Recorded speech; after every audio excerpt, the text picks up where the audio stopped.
The teacups were still warm. The almond cookies I had baked the night before sat untouched on the porcelain plate. It was 7 p.m., the exact time Thomas usually walked through the door, but this time he wouldn't. I stared at the front door for longer than I cared to admit, almost expecting to hear the sound of his key turning in the lock. But there was only silence, the kind of silence that settles into the bones when something is gone for good. My name is Vivian Carter, and for 15 years I believed I had the kind of marriage people envied. Thomas was calm, accomplished, the kind of man who always made a room feel more grounded the second he entered. He never raised his voice. He was never late. He brought me flowers on Sundays, wore crisp button-downs, and never let me worry about the mortgage. We didn't have children. Life just flowed as if we were two puzzle pieces that simply clicked. But what I didn't know, what I was about to find out, was that puzzle had missing pieces. And one of them was hidden in a place I had never been allowed to go. Thomas died on a Thursday. They said it was a heart attack. I remember the doctor's face as he said it. Kind, rehearsed, detached. Massive myocardial infarction, he said. He went quickly. I nodded like I understood, like it made any difference. But it didn't. Not when you've just lost the only person you thought truly knew you. The funeral was a blur of black clothing, polite condolences, and unfamiliar faces telling me how wonderful my husband had been. I clung to Claire, my best friend since college, who kept handing me water I didn't drink and food I couldn't swallow. It wasn't until my sister Rachel arrived, her perfume too sweet, her hug too long, that something shifted in me. "I'm so sorry, sis," she whispered, her voice just a bit too smooth. Thomas was like a brother to me. I wanted to believe her. I really did. But something in the way she looked at me, it wasn't grief. Later that evening, as she poured herself a drink in my kitchen, she said, "Hey, I know it's not the time, but Thomas loaned me money. I was hoping to get that settled now that you're taken care of." I stared at her. "What money?" I asked. She blinked, then smiled like I was being silly. "Oh, I guess he never told you." Something inside me twisted. That night, I couldn't sleep. I kept walking through our house, touching the furniture like it could tell me something. The bookshelves, the polished floors, the framed wedding photo that suddenly felt like it belonged to strangers. That's when I saw them, Thomas's keys, still sitting on the hallway table. I picked them up, and there it was. The key I was never allowed to use. The one shaped differently than the others. The key to his garage. I had asked about it once, years ago. "There's nothing interesting in there," he said, smiling. "Just tools. Grease. You wouldn't like it." I didn't press. I never pressed. That was our marriage. Easy, comfortable, and full of quiet spaces I wasn't supposed to enter. But now I had nothing to lose. The next morning, I drove out to the garage. It was in the old industrial district, behind a row of crumbling buildings with rusted roofs and weeds curling through cracked asphalt. Not exactly the kind of place you'd expect a man like Thomas to keep anything. But he came here once a week. Every Thursday. Like clockwork. I never questioned it. The metal door was heavier than I expected. The key turned with a reluctant groan, and for a moment I stood there, afraid of what I might find on the other side. It smelled like dust and oil. I reached for the light switch, and then I froze. It wasn't a garage. It wasn't tools or boxes or car parts. It was a shrine to a life I never knew existed. I took a slow step inside. The fluorescent lights flickered to life overhead, casting a pale glow over the strangest room I had ever seen. The walls were covered, completely covered, in photographs, news clippings, hand-drawn charts, and travel maps. On one wall, dozens of printed photos were pinned in neat rows, like some sort of obsessive collage, and every single one of them had Thomas in it. But not the Thomas the first knew. In these pictures, he wasn't wearing his usual tailored suits or polished demeanor. He looked different, relaxed, worn jeans, casual shirts, messy hair. His face was softer, his posture less guarded. And in almost every photo, he was standing beside a woman, the same woman. She was beautiful, younger than me by at least 10 years, with dark hair and sharp, intelligent eyes. They were close, too close, her hand on his arm, His face turned toward her with a smile I hadn't seen in years. In one photo, they were at the beach, another in a ski lodge, then one at a candlelit dinner. There were timestamps handwritten on the back of some of them: 7 years ago, 5/3, one from just a few months ago, August 2024. That one stopped me cold. Because on that day, I was at home, cooking his favorite meal, waiting for him to return from a client meeting. And now I was looking at a photograph of him sitting beside this woman and a man in his early 30s. The three of them were smiling like a family. There was a name scribbled faintly on the back in Thomas's handwriting: Isabel and Logan. August 2024. My knees buckled. I reached for the metal desk in the center of the room to steady myself. That's when I saw the papers. Files stacked high. Bank transfers, corporate records, letters from overseas firms, tax documents that didn't match anything I knew about his business. And in one folder, a medical report. My eyes scanned the header: Crescent Heart Institute. It was dated less than 2 months ago. I found Thomas's full name printed at the top, followed by a diagnosis I could barely pronounce: ischemic heart disease. Stage 3. Risk of cardiac arrest. He knew. He knew he was dying. He knew. And instead of talking to me, instead of preparing me, instead of even hinting at the truth, he spent his last days building some secret world with another woman, another life, another child. Because that's what the young man in the photo had to be. Their son. My stomach turned. 15 years. 15 years. I stood by him. And now, the man I buried wasn't my husband. Not really. He was a stranger. A stranger who had looked me in the eye the night before he died, handed me a velvet box with a sapphire necklace inside, kissed my cheek, and told me, "You're the only one for me." I staggered back toward the door. I couldn't breathe. My chest felt tight, my mind spinning. What was I supposed to do with this? Who even was I now? A widow? Yes. But of whom? That's when I heard it. Footsteps. Soft, hesitant, like someone didn't want to be heard. I turned around fast, heart slamming against my ribs, and standing in the open doorway was the young man from the photo. Same dark hair, same sharp jawline, same intense, unreadable eyes. His voice was calm when he spoke, but my pulse pounded in my ears too loudly to really absorb the words at first. "Vivian Carter?" he asked. I didn't answer. "I thought you might come here." "I'm Logan Myers," he said, stepping inside slowly. Thomas Carter was my father. And just like that, the floor disappeared beneath me. I don't remember what I said first. Maybe nothing. Maybe I just stood there, gripping the edge of the desk like it was the only solid thing left in the world. Logan stepped forward, calm but cautious, like he knew this was fragile territory. I stared at him, not just seeing him, but searching. There was no doubt. His eyes, they were Thomas's. Same intense gaze. Same silence that said more than words ever could. You're really his son?" I finally managed to whisper. "Yes," Logan replied without hesitation. "And I'm sorry. I never wanted you to find out like this." "How long did you know about me?" I asked, my voice barely above a breath. "My whole life," he said with no trace of apology. "He didn't tell me much, only that he was married, that you didn't know about me. He kept us very separate. My mother, Isabel, respected that. She never wanted to interfere. But after she passed away last year, things changed. Passed away. So now she was gone, too. Just like Thomas." I sat down in the dusty chair near the desk. My legs couldn't hold me up anymore. "Why are you here?" I asked. "Why today?" Logan reached into his backpack and pulled out a folded document, yellowed at the edges. He held it out, and I hesitated before taking it. "It's a draft of a will," he said. "Unfinished, unofficial.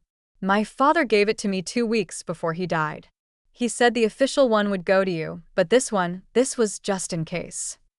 I unfolded the paper, and there it was. Thomas's handwriting, steady and familiar, looping across the page like it always had on birthday cards and dinner notes. It wasn't notarized, just scribbled lines dividing assets. Mention of Logan, a reference to a company I'd never heard of, Mercury South Holdings, and one more thing: Access to remaining documents secured in office vault.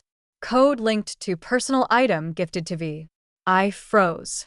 Personal item gifted to me. The necklace. The sapphire necklace he gave me just 2 nights before he died. That wasn't just a gift. It was a key. I touched my collarbone instinctively, though the necklace wasn't there. I had left it at home, tucked in its box because it felt too heavy to wear. Now it felt even heavier. What is Mercury South Holdings? I asked, still scanning the document. Logan took a breath. One of his private firms. Not public, not on paper. He used it to move money internationally. After my mom died, I started digging. There were transfers I couldn't trace, offshore accounts in my name I never opened. I think he was trying to secure something for you, for me, for all of us. My mouth went dry. Why? Because he knew time was running out, Logan said quietly. And because he didn't trust the people he worked with. I looked up. What people? Logan's face darkened. He never said names, only that if something happened to him, someone would come looking for information, for leverage, for what he left behind. I leaned back in the chair, my thoughts racing. A second safe. A company I'd never heard of. A necklace that might hold a code. And a man I had loved for 15 years, who'd built an entire world outside of me. You're saying there's more? I said. That the will, the files, the photos, all of it was just the beginning? Logan nodded. I think he left things behind, not just for us, but to protect us. I stood slowly, my legs still unsteady, and looked around the room one last time. It no longer felt like a shrine. It felt like evidence. And a warning. I need to go home, my voice said. I need that necklace. Can I come with you? Logan asked. If you'll let me. I paused, then nodded. Because whether I wanted to or not, this was now our story. I didn't go home right away. I couldn't. I needed space to think, to breathe. So I called Claire. Within 20 minutes, I was on her couch, hands wrapped around a mug of tea. I wasn't drinking. The sapphire necklace sat on the table between us like a live grenade. Claire didn't ask questions. She never did. Not until I was ready. And when I finally told her everything about the garage, the photos, Logan, the will, she didn't say, I told you so. She just whispered, I'm so sorry, and reached for my hand. But I wasn't ready to cry. I wasn't ready to collapse. I needed answers. I needed someone to blame. So I drove to Rachel's condo. It was a newer building on the north end of town, one of those luxury developments with underground parking, coded gates, and concierge service. Strange for someone who had always complained about money. As the elevator climbed, I could feel my anger rising with it. She opened the door barefoot, wearing silk pajamas and a glass of wine in one hand. Her makeup was perfect. Her hair styled like she was expecting company. Well, if it isn't my grieving sister, she said with a smug smile. Come to inspect the widow's inheritance. Cut the crap, Rachel, I snapped. We need to talk. I pushed past her into the living room, where a framed photograph caught my eye. It was her and Thomas, laughing, toasting champagne. The date stamped in the corner made my stomach flip. 5 years ago. What the hell is this? I demanded, pointing at the frame. Rachel sauntered over, taking a long sip of her wine. Oh, that? A company holiday party. You were too tired to come, remember? Thomas insisted I join him. She said it like it was nothing. Like sharing champagne with my husband while I stayed home folding laundry was completely normal. We always got along so well, she added casually. I turned to face her fully. How well, exactly? Her smirk faltered. I know about Isabel, I said. I know about Logan and about the garage, the fake company, the will. I know everything. So, if there's more, tell me now. Rachel's eyes narrowed. She walked over to her liquor cart, refilled her glass, and said softly, Fine. You want the truth. She set the glass down and placed a hand on her stomach. I'm pregnant, she said. And it's Thomas's. I didn't move.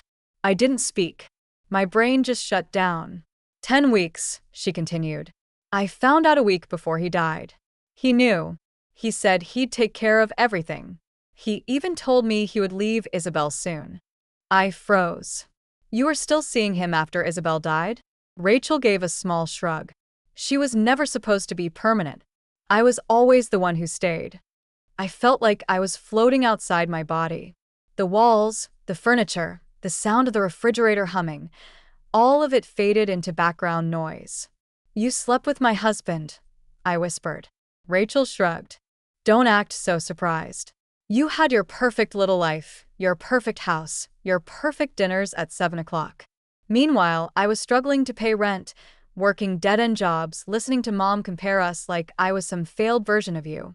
Then Thomas started showing up, offering help, listening. She looked up at me, eyes suddenly sharp. You were his routine. I was his escape. The slap came before I realized I'd raised my hand. Rachel's head snapped to the side. Her wine glass shattered on the floor. She didn't cry. She didn't yell. She just smiled. Now there's the real Vivian, she said. Not the prim, perfect wife. The woman who just found out she's been living a lie. I turned away, breathing hard, hands trembling. Why didn't you tell me? I asked, quieter now. Because you never would have believed me, she said. You always thought I was jealous. And maybe I was. But this wasn't about you. This was about me finally getting something for myself. I shook my head. You didn't just take something. You stole everything. She walked closer, her expression suddenly unreadable. Say what you want, but that baby growing inside me, he or she is your family, whether you like it or not. My throat tightened. I wanted to scream, to break things, to rewind time. But instead I said, I'll honor what Thomas left in his will. Not for you, for the baby, because they didn't ask for this mess. Rachel blinked. Her voice softened for the first time. You mean that? I don't know what I mean, I whispered. But I know this. I need to leave. I walked toward the door, ignoring the glass crunching under my shoes. My fingers trembled as I grabbed the handle, ignoring what Thomas did. I didn't answer, because I wasn't sure anymore. I didn't go home that night. I couldn't bear to step into that house with its carefully arranged dinnerware and untouched bed. Instead, I returned to Claire's, clutching the sapphire necklace in my fist like it might burn a hole through my skin. She didn't ask where I'd been. She just opened the door, looked at my face, and said, You need sleep. But I couldn't sleep. Not when every room in my mind was crashing inward. The next morning, Logan picked me up in his car. Claire came too. She insisted. You're not going into your husband's secret vault without backup, she said, tossing her coat over her shoulder. Thomas's office was in a high-rise downtown. He'd always called it just a satellite space when I asked. Somewhere to take private meetings, he'd said. I never once set foot inside. But Logan had a key card. I'm listed as a co-owner, he said, scanning us through security. The receptionist barely glanced up. Thomas had built a life so compartmentalized it never needed explaining. The elevator ride felt like years. At the 14th floor, Logan led us to a glass-walled office with cold modern furniture and no trace of warmth. Not a single photo of me, no framed memories, just sleek surfaces, gray walls, and a subtle scent of cologne I hadn't smelled before. There, Logan pointed to a large abstract painting mounted behind the desk. The safe's behind that. I reached into my bag and pulled out the necklace. My fingers found the small clasp. I twisted it counterclockwise. Click. A hidden compartment popped open on the back of the sapphire pendant. Inside, a thin metal plate no larger than a SIM card. Numbers were engraved along the edge. Logan took it carefully and slid it into the keypad on the safe. A low beep, then a software.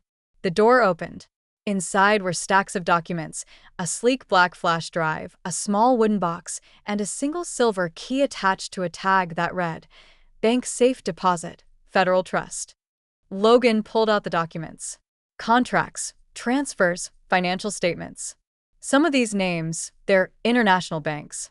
He wasn't just hiding money, he was moving it offshore. Fast. I picked up the flash drive, but didn't plug it in. Not yet. Then I opened the small wooden box. It was a ring, a simple gold band with a small diamond. My breath caught in my throat. It wasn't mine. Inside the band, an inscription, and always. Not V. Not me. N for Isabel. Jesus, Claire whispered beside me.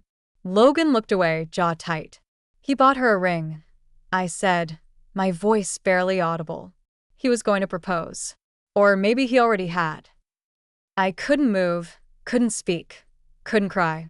Because there, in the cold silence of my dead husband's office, I realized the truth I hadn't dared name. He loved her. He might have loved me too, in his own way.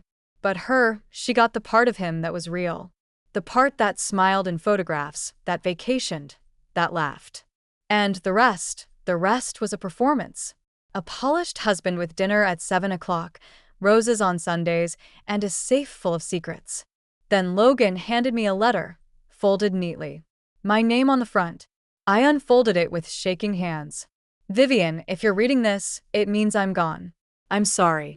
I never had the courage to tell you the truth, to say out loud what I should have said years ago. I was selfish. I built 2 lives because I couldn't give up either. And in the end, it cost me everything. I loved you. I know that sounds empty now.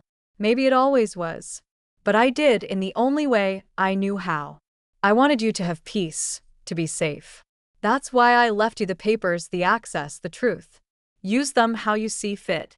Burn them, bury them, or expose it all. It's your choice now. Forgive me if you can. If not, I understand. Thomas. I stared at the page until the words blurred.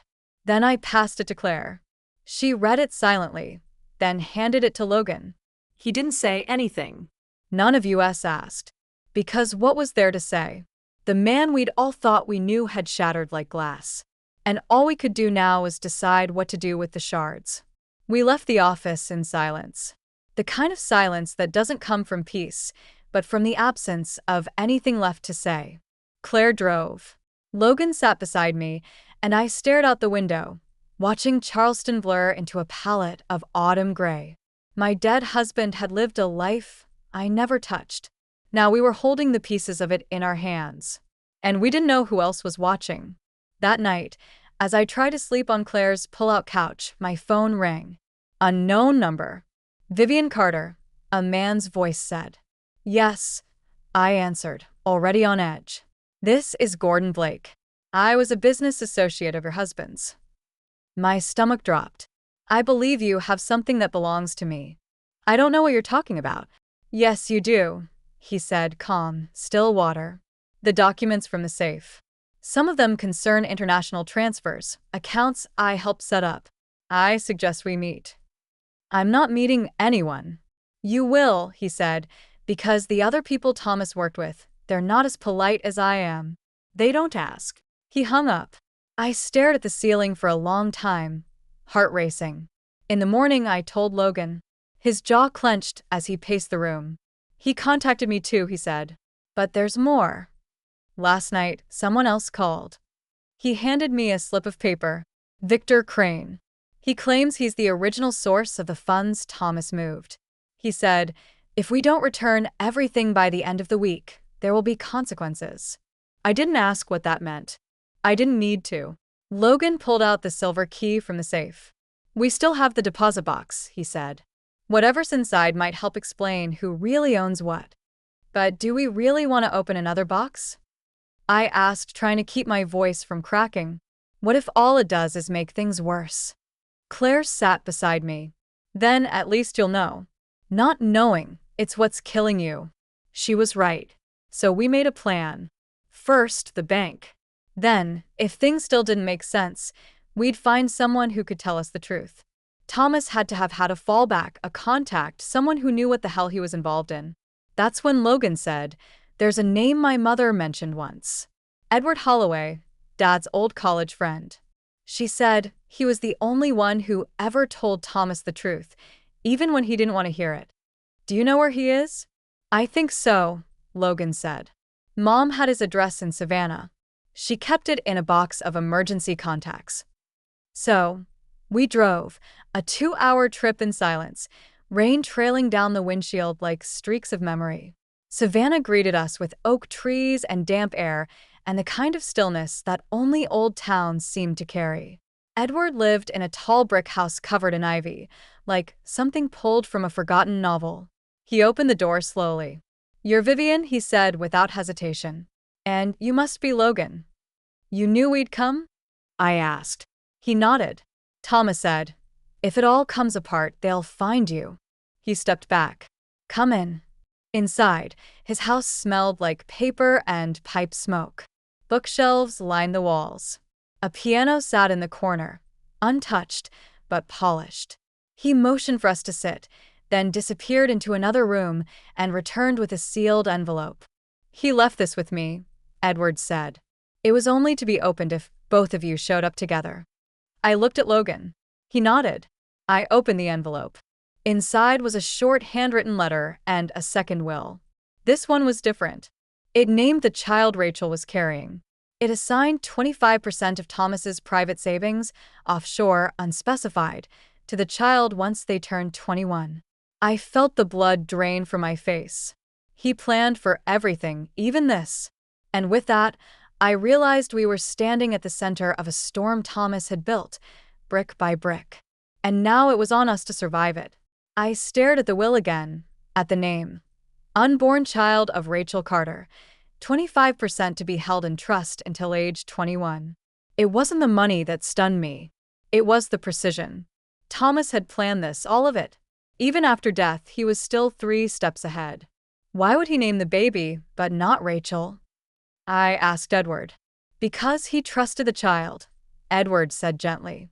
"Not the mother." Logan shifted in his seat. "This changes everything.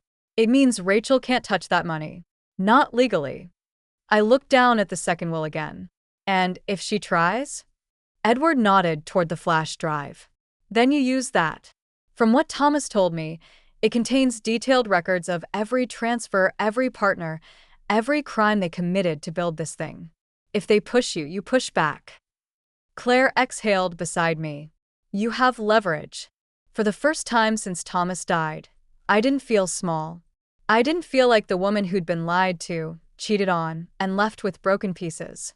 I felt like the only one left holding the blueprint. And that was power. Logan leaned forward. "Vivian, I think it's time we stop reacting. We need to make a move before Gordon or Crane does." I nodded slowly. "We go to the bank." We drove back into Charleston before noon. The Federal Trust building sat nestled between a law office and a historic, discreet, and unassuming. The kind of place you'd walk by 100 times without noticing until it mattered. Claire stayed in the car. "Just text if it gets weird," she said. "And if they don't let you in, cry." Nobody says no to a woman crying at a bank. Logan smiled at that. I didn't. Inside, the vault manager looked at the silver key, checked my ID, and raised an eyebrow. "It's been years since anyone accessed this box," he said. "It was registered under a corporate shield, Mercury South Holdings." He led us into the basement, past layers of security doors and concrete. The air grew colder, the silence thicker, and then we were alone with the safe deposit box. He handed me gloves. "Standard procedure," he said. "We'll give you privacy." The door closed behind us. My fingers hovered over the lock. "Ready?" Logan asked. "No, but I did it anyway." The key turned smoothly. The box slid out. Inside wasn't cash. No passports. No burner phones. No stacks of untraceable bills. Just one manila folder and a photograph. The photo was of Thomas, Logan, and Gordon Blake standing in front of a black SUV, arms crossed, laughing, and behind them, Victor Crane. I stared at the photo for a long time. "They weren't just business associates," I said. "They were a team." Logan opened the folder. Dozens of signed agreements, shell company registrations, payoffs, and one document marked Crane Blackmail Insurance in bold red ink. It wasn't just leverage. It was a loaded gun. "Thomas kept proof," I whispered, "of everything." And in that moment I understood. He hadn't just left me a mess. He'd left me a weapon. Now, it was my choice who to aim it at. We didn't go home. We went to the lawyer. His name was Marcus Doyle, and he'd represented my father's estate years ago. Straightforward, discreet, and allergic to drama. I told him everything almost. Not about the affair, not about Rachel, just the parts that mattered legally. The documents, the threats, the offshore accounts. He didn't blink. "Do you want to press charges?" he asked.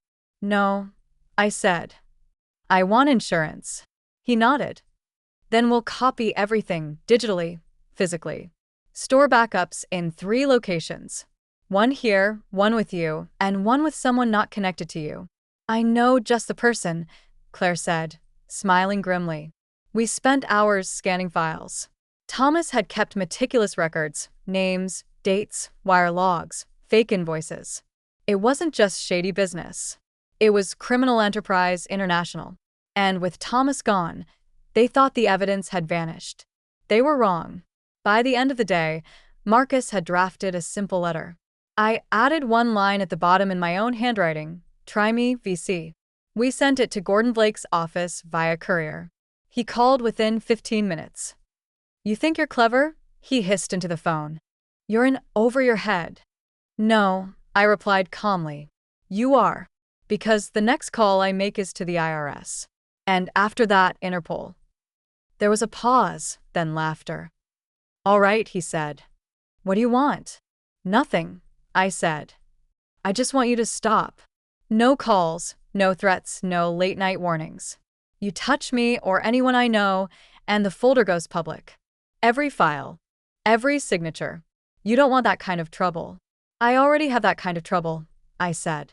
"The difference is I'm not afraid of it anymore." He hung up. 2 hours later, Victor Crane called. His tone was different, smooth, polished, like a man used to charming his way through locked doors. "Vivian," he said, like we were old friends. "I've heard about your discoveries. I think we're starting off on the wrong foot." "There is no foot," I said. "Just your signature on a dozen illegal transfers." He laughed softly. "All hypothetical, of course." I let the silence stretch. Then I said, "I know you think you can handle this, but here's the thing, Mr. Crane. I have no reputation to lose. No company to protect. I have nothing left of the life I knew, and that makes me very, very dangerous." That shut him up. I ended the call. Logan and I sat on Claire's porch that night, the flash drive in his pocket, a copy of the folder buried in the planter box behind us. Paranoid, maybe. But when you've been lied to by the person you trusted most, paranoia starts to feel like survival.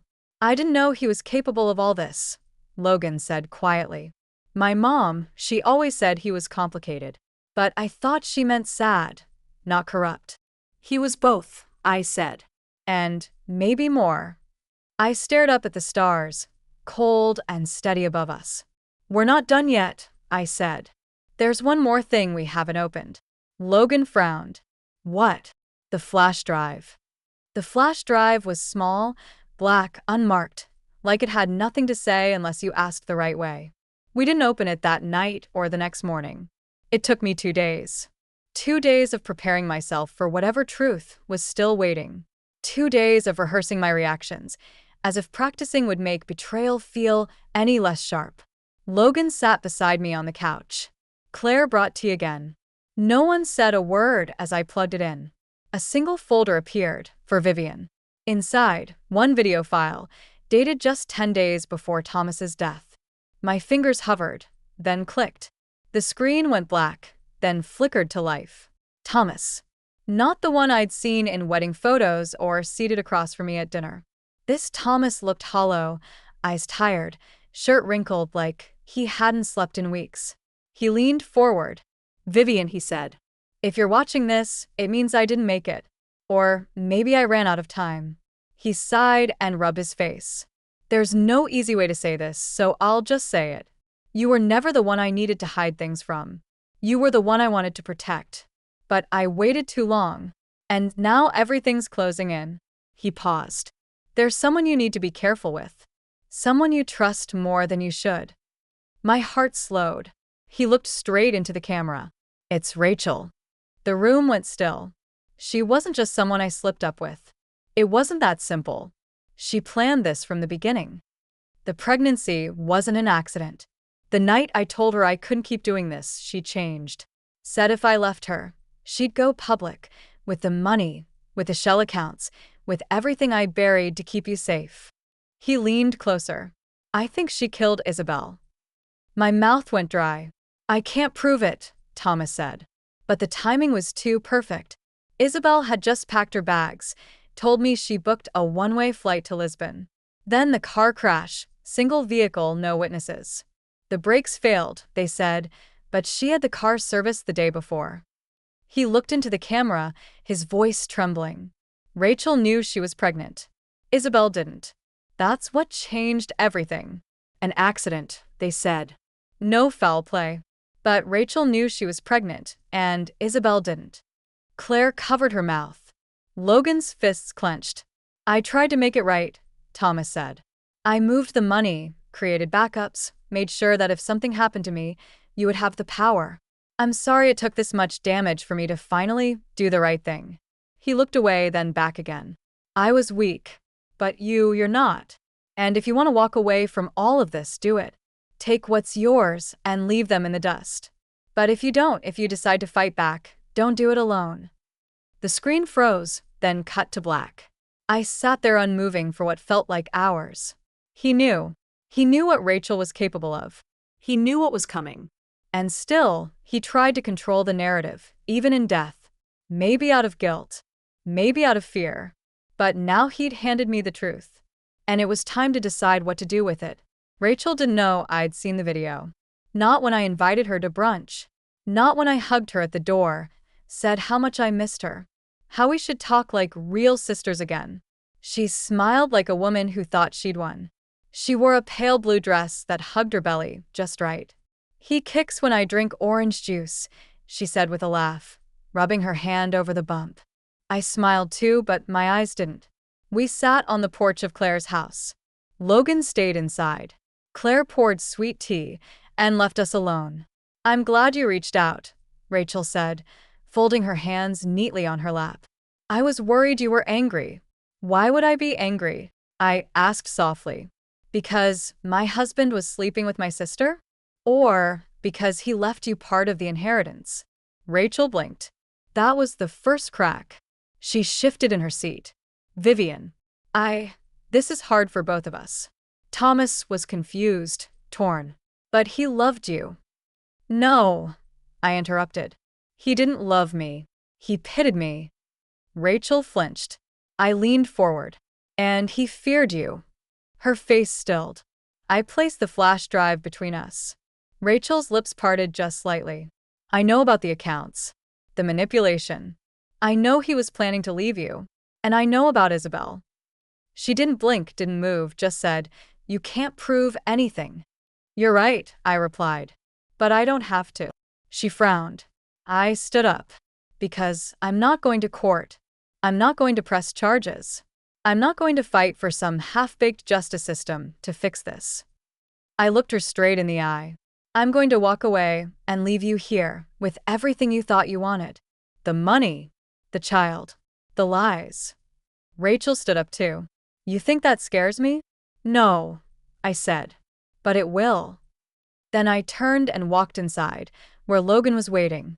Later that afternoon, I met with Marcus Doyle again, handed him the flash drive, a signed affidavit, and one instruction. If anything happens to me, it goes to the press. All of it. Then I went home to the house I once shared with Thomas. It was quiet now. Still. I walked through each room, touching the backs of chairs, the door frames, the cracks in the floorboard we never got around to fixing. I opened the closet, packed one suitcase, left the rest. When I reached the garage, I locked the door behind me. Not because I was hiding anything, but because I wasn't coming back. 1 week later, I boarded a flight to Colorado. Fresh air. New name on the lease. A tiny cottage near the mountains. No secrets. No safes. No more pretending. Just me. Vivian Carter. Widow. Survivor. Not the woman who was lied to, but the one who turned silence into